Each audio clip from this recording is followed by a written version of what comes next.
हमने light dependent reaction start किया कि ये फोटोसिंथेसिस का वो रिएक्शन है जिसमें सूरज की रोशनी की मदद से एटीपी और एनएडीपी बन जाता है। अब हम सारा तफसील इसमें लेके कैसे बन जाता है, ठीक है।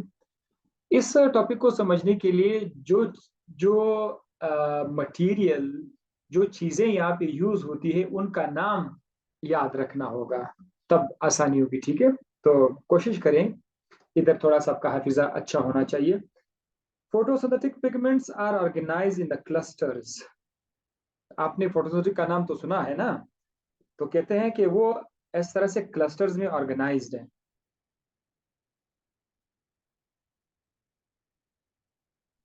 ऐसे एक, दो, तीन, चार, ऐसे ऐसे, ठीक है, एक जगह पे पड़े हुए हैं। और इसको हम लोग क्या नाम देते हैं? Photo system. फोटोसिंथेसिस नहीं, फोटो सिस्टम। इस तरह के बहुत सारे फोटो सिस्टम्स हैं for efficient absorption and utilisation. यानी इसका मकसद क्या है कि क्यों इसको हम लोगों ने क्लस्टर बनाया हुआ है, तो ताकि अच्छी तरीके से एब्जॉर्प्शन हो जाए रोशनी की और फोटोसिंथेसिस अच्छा हो। ये सारा कहानी कहाँ पे शुरू है? ये थैलेकॉइड मेम्ब्रेन के अंदर है। तो एक तो आप अपने दिमाग में ये सोचे कि अब हम इस वक्त कहाँ पर है। इस वक्त हम एक लीफ के अंदर, एक लीफ के अंदर एक स्ट्रक्चर है, उसका नाम है क्लोरोप्लास्ट। क्लोरोप्लास्ट को बाहर निकालकर उसके अंदर जो थैलाक्वाइड है,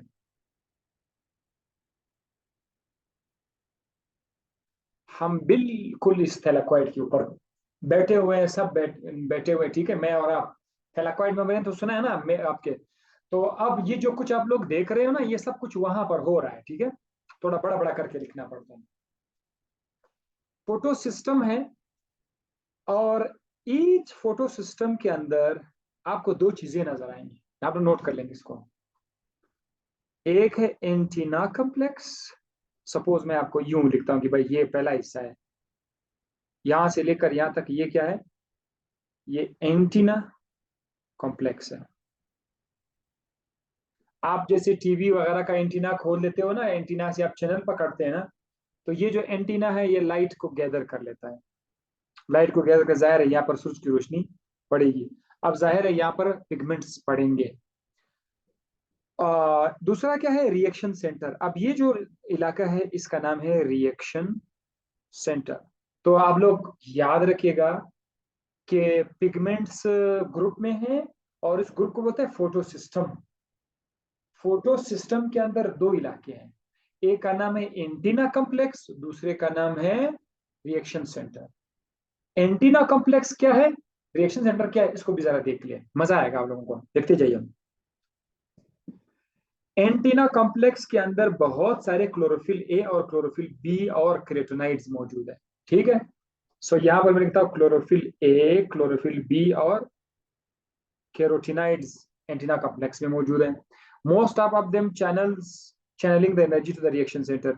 यानी इनका मकसद क्या है कि जो रोशनी ये कैच कर लेते हैं, यहाँ से जो सूरज की रोशनी ये कैच करते हैं, इस रोशनी को ये लोग चैनल कर देंगे रिएक्शन सेंटर की तरफ।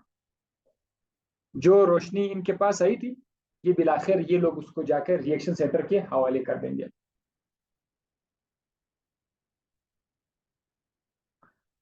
रिएक्शन सेंटर हैज वन और मोर मॉलिक्यूल ऑफ क्लोरोफिल ए। अब देखो, क्लोरोफिल ए आपको एंटीना कॉम्प्लेक्स में भी नजर आ गए थे, यहां पर भी आपको नजर आएंगे वन और मोर मॉलिक्यूल ऑफ क्लोरोफिल ए। तो यहां पर भी आपका क्लोरोफिल ए मौजूद है, along with primary electron acceptor. आप यहाँ से रख देते जाए, यहां पर आपको मिल जाएगा एक और चीज। चलो मैं कलर इसका चेंज करता हूँ।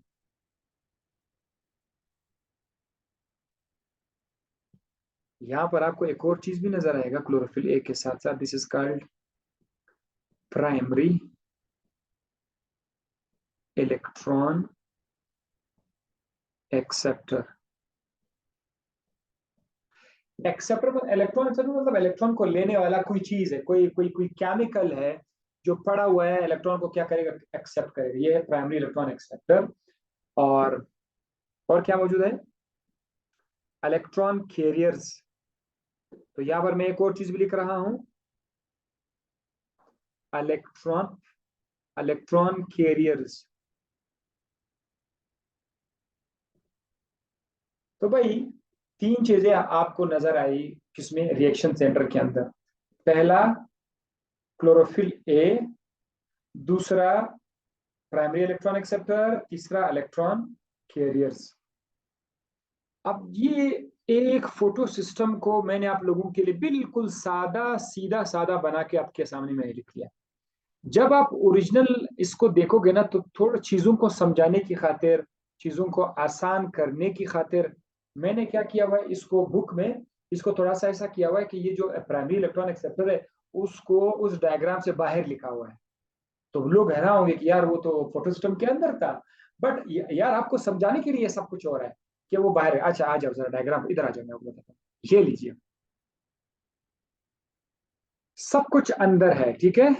एक एंटीना पिगमेंट्स भी नजर आ रहा है, रिएक्शन सेंटर भी है, और साथ साथ इलेक्ट्रॉन एक्सेप्टर भी है। जाहिर है यहाँ पर आपको कैरियर्स भी नजर आएंगे, कैरियर्स, ठीक है। इलेक्ट्रॉन को पकड़ने वाली चीजें और इलेक्ट्रॉन को ले जाने वाली चीजें, ये बहुत ज्यादा लाजमी है। आप लोग इसको लाइट मत लिया करें, हल्का मत लिया करें यार वो बहुत आसान होगा। ये बहुत जरूरी चीज है कि जो रिएक्शन सेंटर है उसमें इलेक्ट्रॉन को पकड़ने वाला चीज भी है और इलेक्ट्रॉन को एक जगह से दूसरी जगह ले जाने वाला चीज भी है। Light energy absorbed by the pigment molecules of antenna complex is transferred ultimately to the reaction center where the light energy is converted into chemical energy। ये बात पुरानी हो गई, बस बहुत हो गया। आप जरा देखते जाइए, फोटो सिस्टम दो तरह के हैं। यहां से मैं लिखता हूं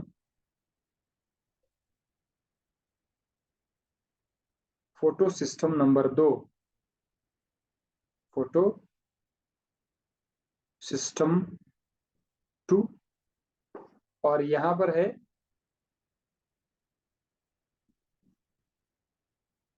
फोटो सिस्टम 1। दो तरह के फोटो सिस्टम है, एक फोटो सिस्टम 2 है, एक 1 है। ये डिस्कवरी पर है, ठीक है। पहला जो डिस्कवर हुआ था वो 2 था, बाद में 1 हो, तो पहले 2 फिर 1 इस तरह लिखा हुआ है। फोटो सिस्टम 2 में आपको उसी तरह से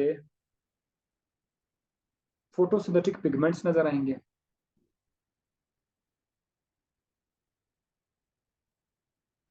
ई ए, आप लोग याद रखें ई ए क्या है, इलेक्ट्रॉन एक्सेप्टर।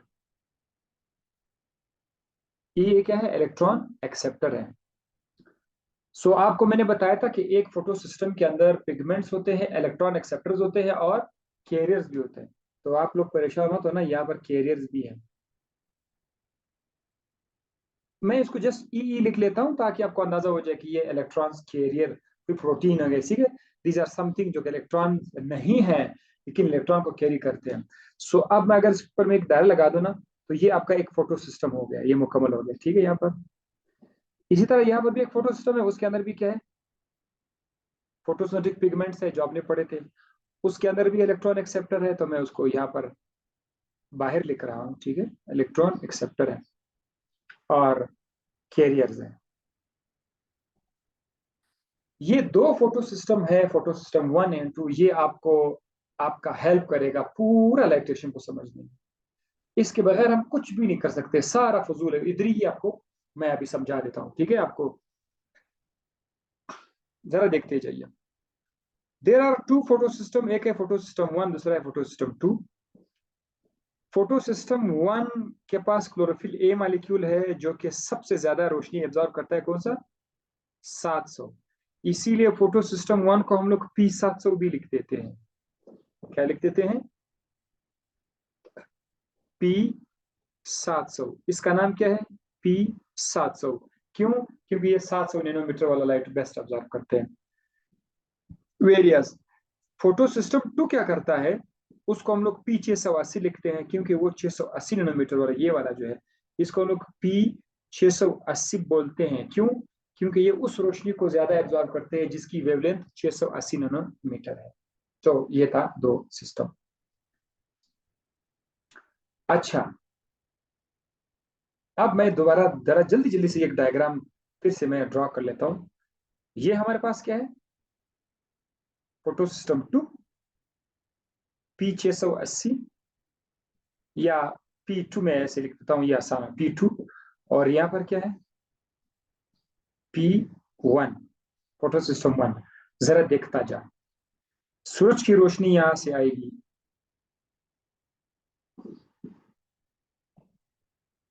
लाइट, लाइट यहां पर भी पड़ेगी, ठीक है, फोटो सिस्टम 1 पे भी लाइट पड़ेगी। अब ये बहुत क्रिटिकल है, मैं चाहता हूं कि आप लोग फुल फोकस हो जाएं। यहाँ पर जो आपका फोटोसिंथेटिक पिगमेंट्स पड़े हुए ना, क्लोरोफिल वगैरह, इस रोशनी से क्या होता है कि जब रोशनी इसके ऊपर हिट करती है तो यहाँ से एक इलेक्ट्रॉन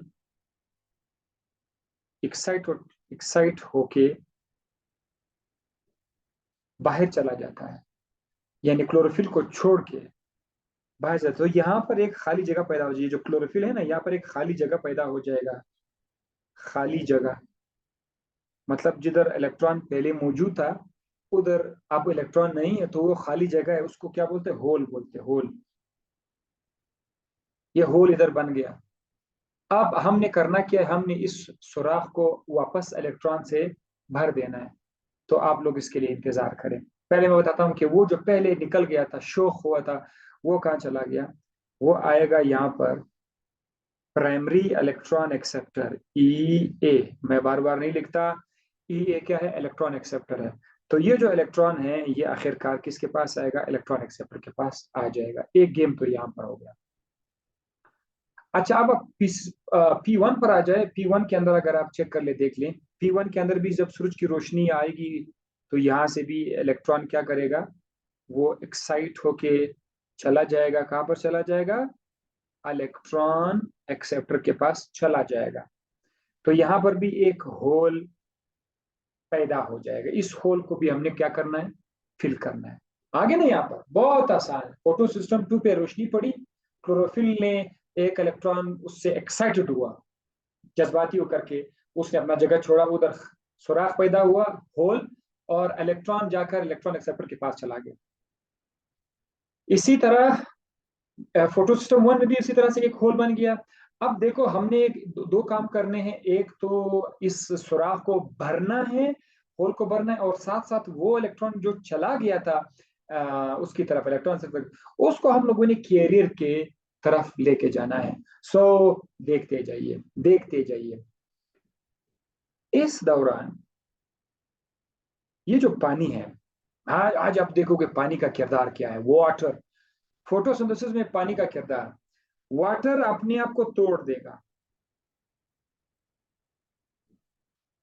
दो हाइड्रोजन में और एक ऑक्सीजन। जब दूसरा पानी का मॉलिक्यूल आएगा वो भी एक ऑक्सीजन देगा, तो उसका ऑक्सीजन और इसका ऑक्सीजन आपस में मिलके क्या बनाएगा, ऑक्सीजन गैस बनाएगा।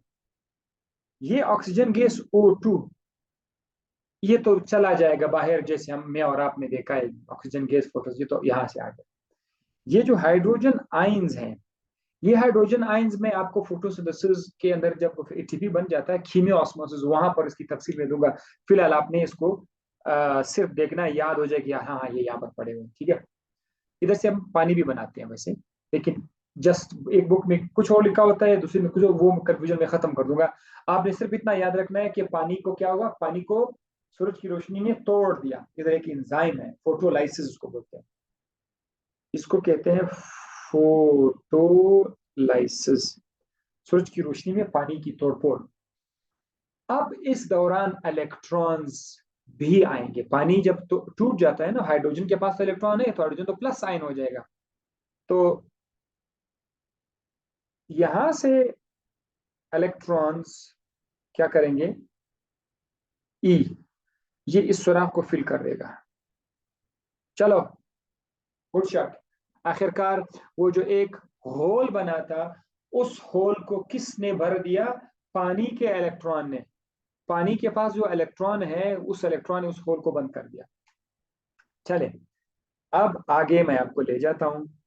जो इलेक्ट्रॉन यहाँ पर इलेक्ट्रॉन एक्सेप्टर के पास है, यानी फोटो सिस्टम 2, इस इलेक्ट्रॉन को मैं एक एक एक एक प्रोटीन के बने हुए कुछ ऑर्गेनिक कंपाउंड्स आपके लिए, कुछ ऑर्गेनिक कंपाउंड्स के बने हुए कॉम्प्लेक्सेस हैं, उनको मिल जाएंगे। और वो बड़े तरतीब से इस तरह पड़े हुए हैं, 1 2 3 इस तरह से पड़े हुए हैं। और से देखते जाइए, बहुत क्रिटिकल स्टेज है।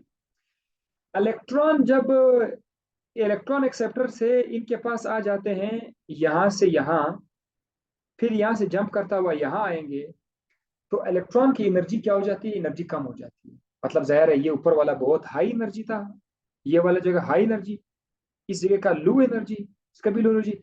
जैसे जैसे इलेक्ट्रॉन, आपको मैंने केमिस्ट्री में आपने खुद पढ़ा होगा कि जब इलेक्ट्रॉन एक एटम के अंदर एक ऊपर वाले शेल से छोटे वाले शेल की तरफ आएगा, तो इसमें होता क्या है? एनर्जी रिलीज होती है ना, ये तो सबको पता है। यहां पर भी वही केस है। जब इलेक्ट्रॉन सफर करेगा एक कैरियर से दूसरे कैरियर की तरफ, इस दौरान इलेक्ट्रॉन की एनर्जी क्या हो जाएगी? रिलीज हो जाएगी।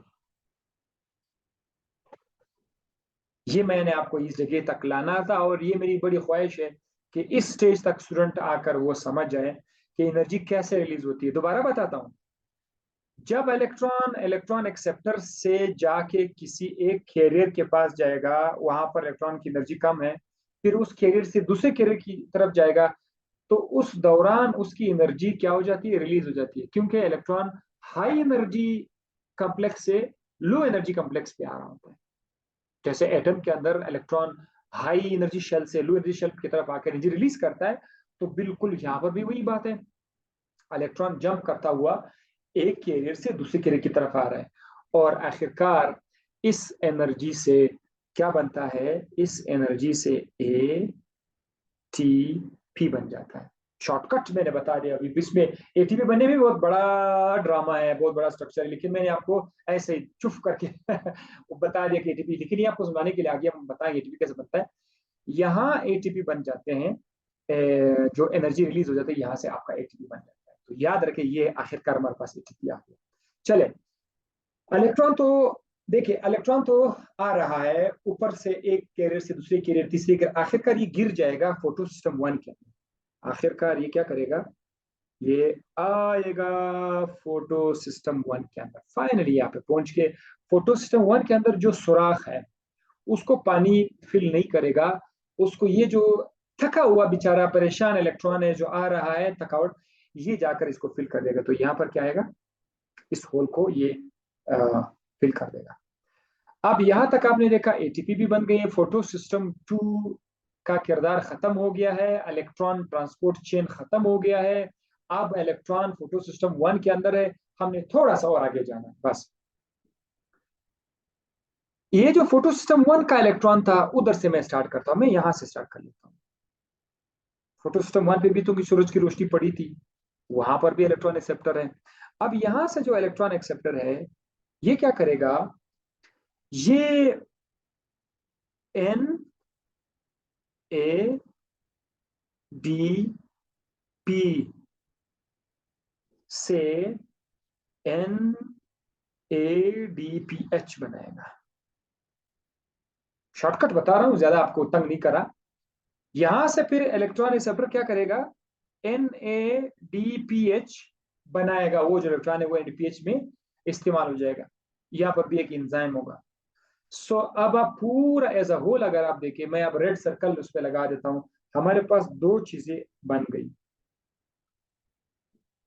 फोटो सिस्टम 2 को इस्तेमाल करते हुए हमारे पास एटीपी बन गई,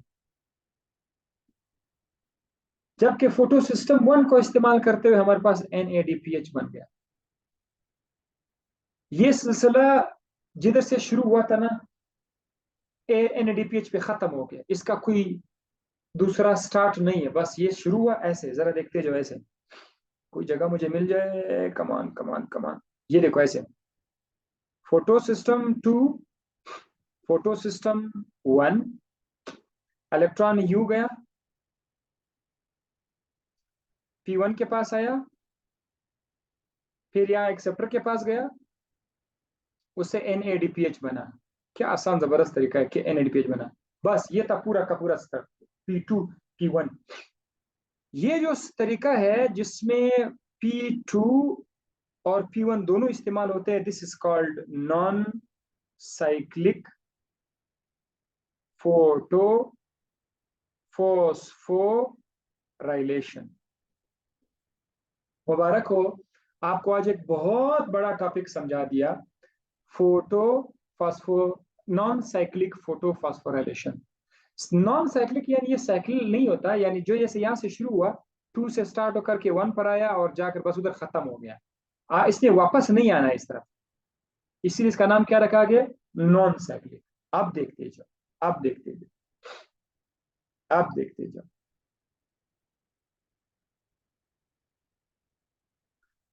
कभी कभी क्या होता है,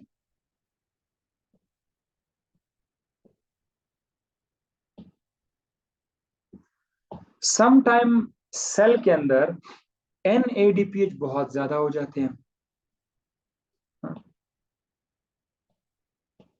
NADPH NADPH बहुत ज्यादा हो जाते हैं, बट ATPs की बहुत कमी हो जाती है। तो सेल के लिए ये कंडीशन बहुत खतरनाक है कि यार NADPH जो है वो ज्यादा हो गए, ATP कम है, हमें ATP चाहिए। तो सेल यहाँ पर कुछ और एक और रास्ता बना लेते हैं। वो कैसा रास्ता है, ये इलेक्ट्रॉन जो कि NADPH बनने में इस्तेमाल होने वाला था, बजाय ये कि NADPH में इस्तेमाल हुए, यहाँ पर जो इलेक्ट्रॉन एक्सेप्टर था, यहां से इलेक्ट्रॉन वापस ये जो इलेक्ट्रॉन ट्रांसपोर्ट चेन था ना यहाँ पर, ये इलेक्ट्रॉन इस इलेक्ट्रॉन ट्रांसपोर्ट चेन को मिल जाएगा। अब आपको पहले जैसे इलेक्ट्रॉन वहां से जंप करना शुरू करेगा, तो वहां से क्या रिलीज हो जाएगी, एनर्जी रिलीज हो जाएगी, और इस एनर्जी से ATP बनेगा। ATP के बनने का तरीका बहुत आसान है, हमारे पास होता है ADP, उसको एक फॉस्फेट मिल जाएगा, तो उससे ADP से ATP बन जाएगा, एडेनोसिन डाइफॉस्फेट से एडेनोसिन ट्राइफॉस्फेट। क्योंकि फॉस्फेट ऐड हो रहा है, इसीलिए इसका नाम फास्फोराइलेशन रखा गया है, इसीलिए इसका नाम रखा गया है नॉन साइक्लिक फोटोफॉस्फोराइलेशन। फास्फोराइलेशन का मतलब है ATP का बन जाना। चूंकि फोटो लाइट इस्तेमाल हुआ है, तो उसका नाम फोटोफॉस्फोराइलेशन है।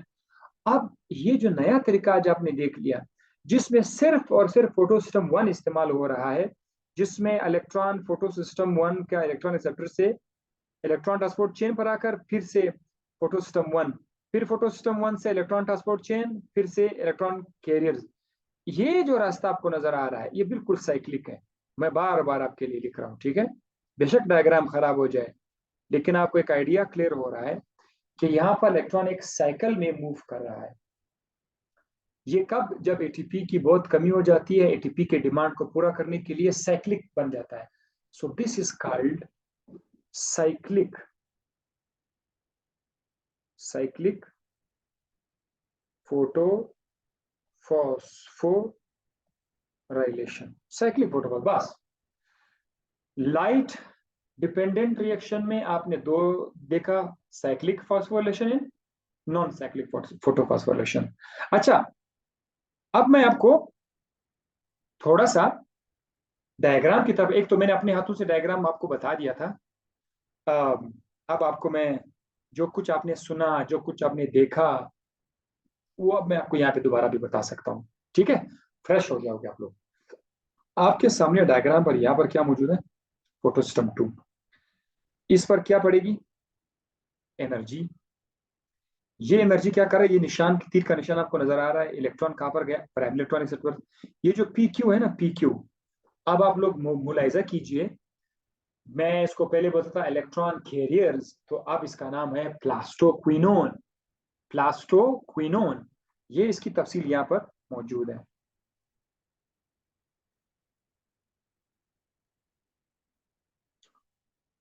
प्लास्टोक्विनोन,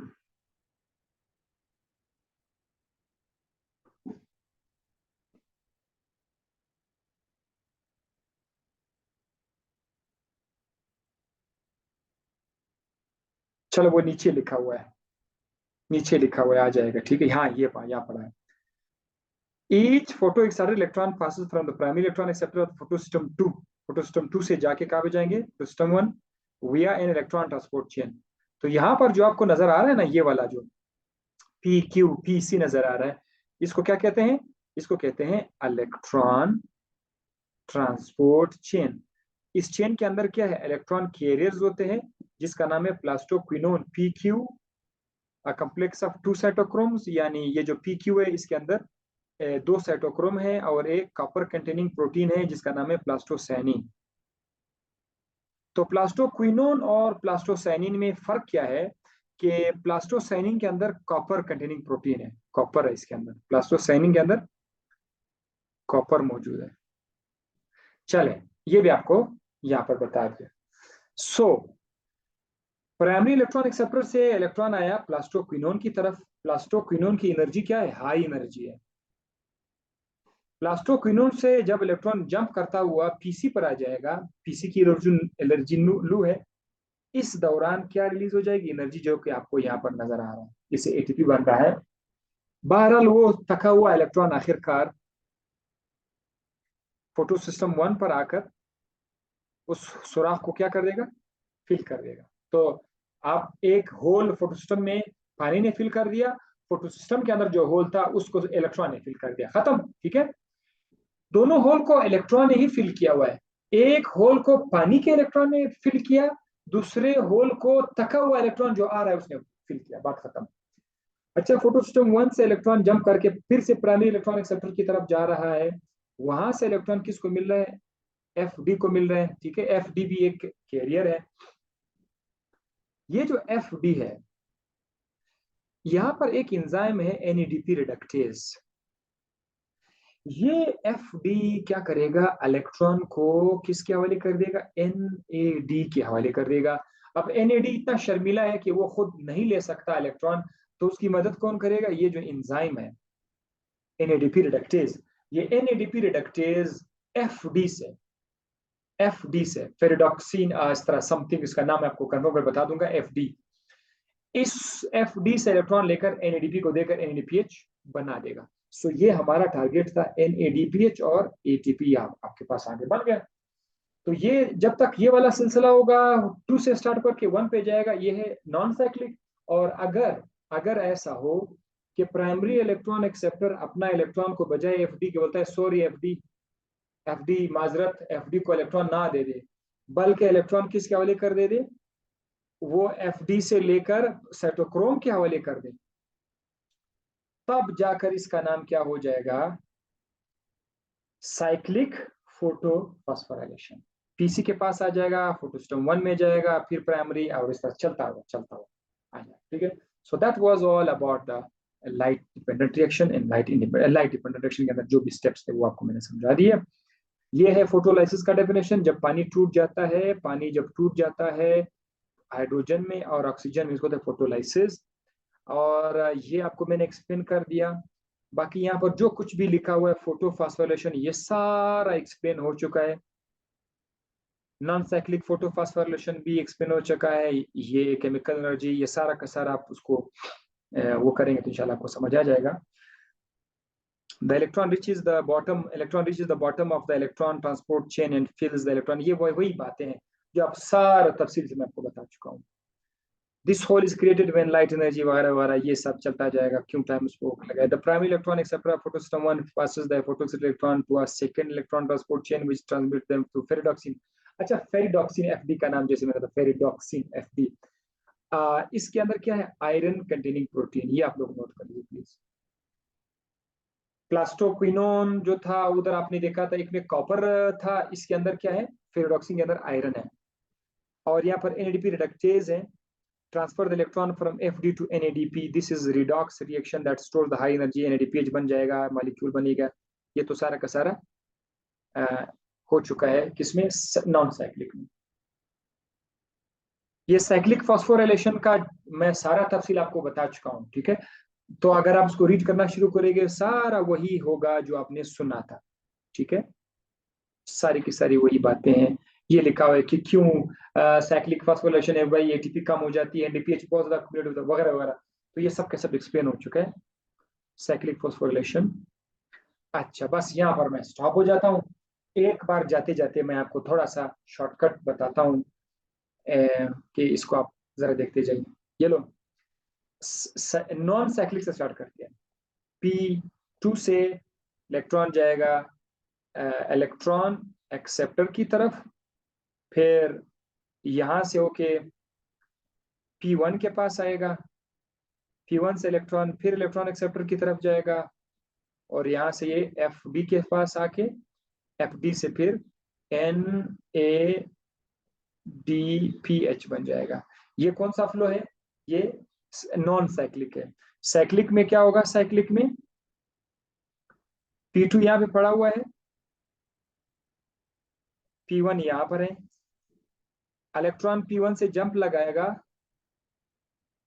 इलेक्ट्रॉन एक्सेप्टर की तरफ, और यहां से FD बजाय उससे NADH बनाए, ये FD को कहेगा कि यार आप मेरा इलेक्ट्रॉन से NADH ना बनाओ, बल्कि इसको हवाले कर दो किसको? PQ और PC के हवाले कर दो।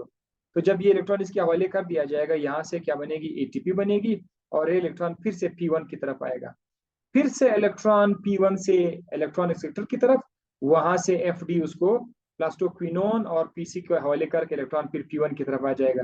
ये सिलसिला चलता रहेगा, इसको बोलते हैं साइक्लिक फॉस्फोरिलेशन, और उसमें सिर्फ और सिर्फ हमारे पास ATP बन जाती है, NADPH नहीं बन जाता।